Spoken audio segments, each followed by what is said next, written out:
All right, let's go to the D. Detroit basketball. Number 5 pick in the draft, 31st pick in the draft. They have cap flexibility, 30 plus million. Obviously, you have a plethora of young guys in Cunningham and Ivy and Duran and Wiseman. And they have value contracts in Boyan and Burks. Former lottery pick, Killian Hayes. You might be looking at Europe. And available 7.6 million room mid-level exception.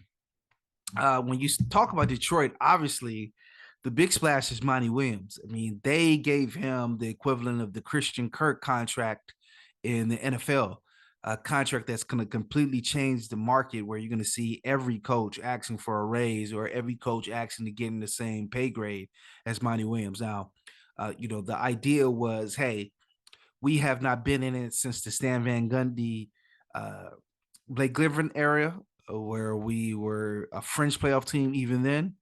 We're tired of accumulating assets. We feel we have cornerstones in Cunningham and Ivy and Duran. The time is now. This is why they didn't trade Bojan Bogdanovic when a lot of people thought he was someone that's going to be available. This is the reason why that they ultimately went after Monty Williams is because they wanted a proven coach who's been to the finals to kind of lead them into the playoffs and beyond. Now, I would question the hire and question giving him that much money.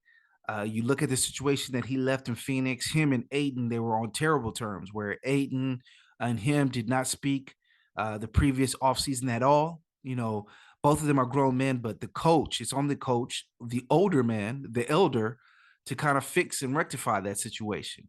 So, that's one situation with a young guy where he completely failed. In this Detroit situation, it's not complete chemistry that you have here.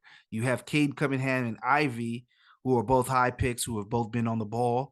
Can you make sure that both of them are happy now? He was able to entertain, Booker and CP3, so maybe he could do the same thing. But Duran is a guy that has blossomed. We'll see if he is someone that expands his offensive game. You have Wiseman, who's shown some flashes. You have Bagley. There's a lot of young guys there. He was very unsuccessful with Aiden and managing him. He's going to have to show improvement in that area, especially with this young Detroit team, especially with the stakes being so high, because I'm guessing that they want to make the playoffs next year. That being the case, I think that they need to use their draft capital. You could never have too many wings. Is a guy like Dylan Brooks someone that's interesting who could bring a defensive, tough-minded nature to them? Is a guy like Harrison Barnes a bigger wing interested to them? A bigger wing, 3D.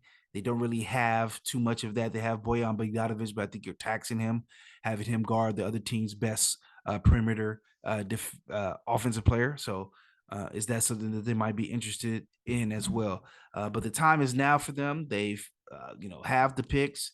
They paid the price with the tanking a couple of years. Unfortunately, they weren't in the Wimbledon sweepstakes, but that's how it goes. The 5th pick, I have no idea who they're going to take. I think you should listen to guys like Jonathan Gavoni. I'm not really one of those guys that will try to give you advice or explanations or expertise on things that I don't really know of. So I think that Gavoni on ESPN is doing the best stuff in the business. So if you're a Detroit fan and you want to know who you should take and who you should look for, I think that you should definitely follow him. I have no idea who they're going to take. I watch these guys once they get a summer league in Vegas, but I have no idea about their game now. But I'm very bullish on the Pistons and their future. I'm very bullish on Cam. I'm very bullish on Cade Cunningham. I think he can definitely be a blue chip first team, second team all NBA player with his size, his playmaking, and his shooting and scoring. So excited to see what the Pistons do. Let me know what you think. Leave me a comment. Try to respond to all the comments, subscribe, and as always, the game is the game.